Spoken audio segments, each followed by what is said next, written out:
I call it my 35 years of wandering in the wilderness. You know, I told you earlier that my 3 to 5 years went from 35. So, things were going great, man. I got the house. I moved in.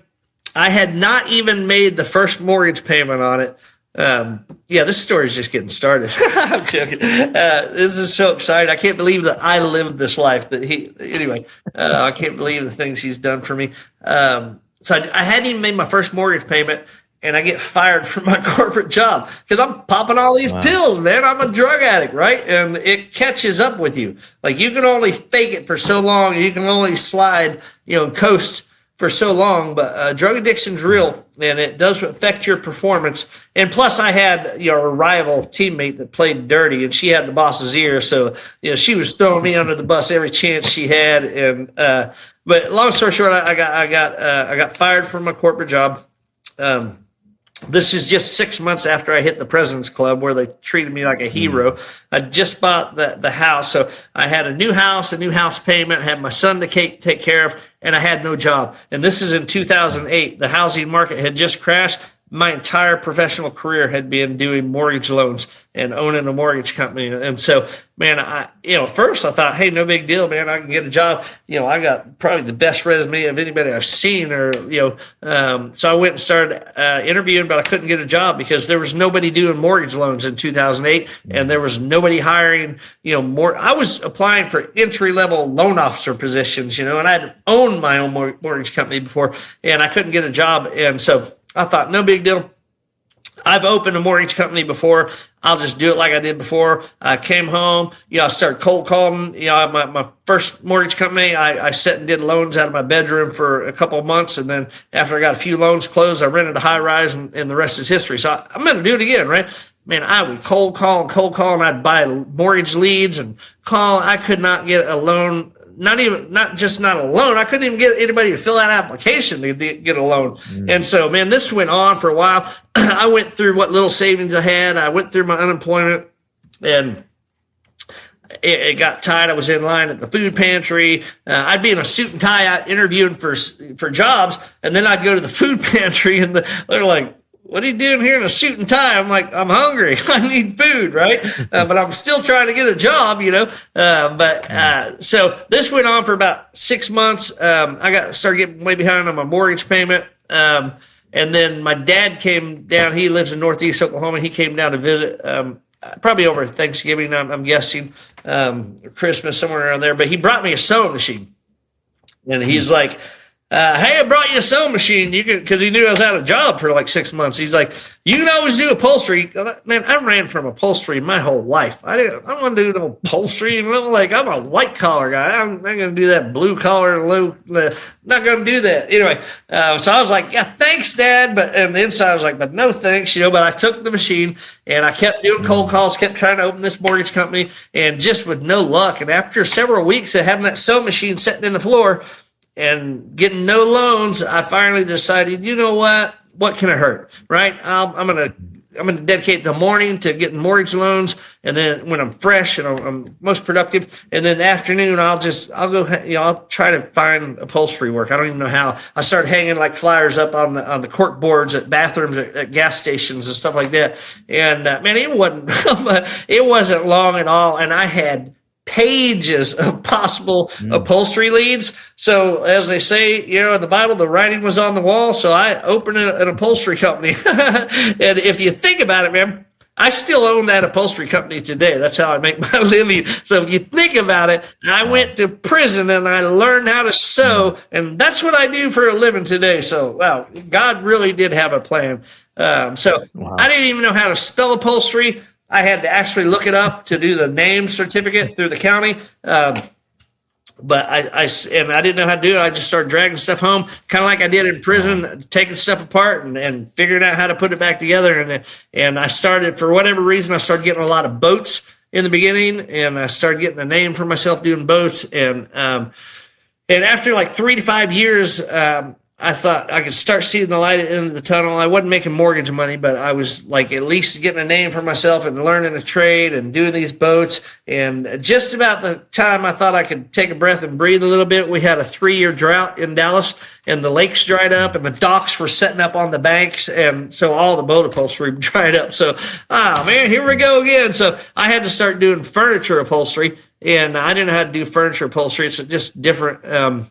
And so, I can remember in the beginning, like trying to figure out these chairs. And there's one lady, I sent her chair back 3 different times, and I'd deliver it, and she'd be like, I am not taking that. That looks horrible. You can take it back and redo it. And I'd take it back and redo it, and I'd take it back, and she'd like, I am not taking that. Like it sucked. I mean, because it was just, you wanted to be good at what you do, but I didn't know what I was doing.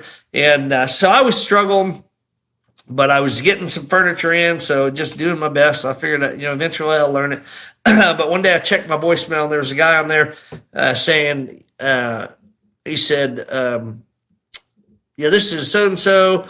He said, I like your company name. I remember the voicemail like word for word. He said, I got 24 years of furniture upholstery experience, and I'm looking for a job. And I thought, hot dog, I'm hiring this guy. But it wasn't just the furniture upholstery that he had. See, it's like you and I, we just met each other, but we talked for a while. We can talk for hours because we have the same spirit living in us. We have kindred spirits. It's almost like that with drug addicts. I knew from this guy's voicemail that he was a meth addict. I knew he was high when he left the message, and my carnal mind thought, hot dog. And this is how twisted you get. I thought Jesus sent me a meth addict that knows how to do furniture upholstery, because now he can teach me the business. We can work for 5 days without sleeping. I can get all the work done. I can learn this trade. I can take over Dallas. I'm going to be the best upholsterer this side of the Mississippi. Yes, that's how I built my mortgage company. That's how I built every other company I've owned, like high as a kite. I did drugs for production, not to sit around and veg and melt into a couch. I did drugs to build empires. That's what I used them for. And so I thought, this is so perfect. This is perfect. And so I hired the guy, and I said, all right, brother, get me high. And he's like, what are you talking about? And I'm like, man, I ain't stupid. Get me high. Like, I gave you a job. You can get me high. And he played dumb for a while. And finally one day he reached in his pocket and pulled out a meth pipe and threw it to me, and I got high. Woo! I got high. Because I hadn't been high probably, I don't know, 3 to 5 years at that time. Well, longer than that, because I went to prison. But it had been a while since I've been high. Now, I'm still popping all these pills, the Adderall and the pain pills and the muscle relaxers. But now I start doing meth.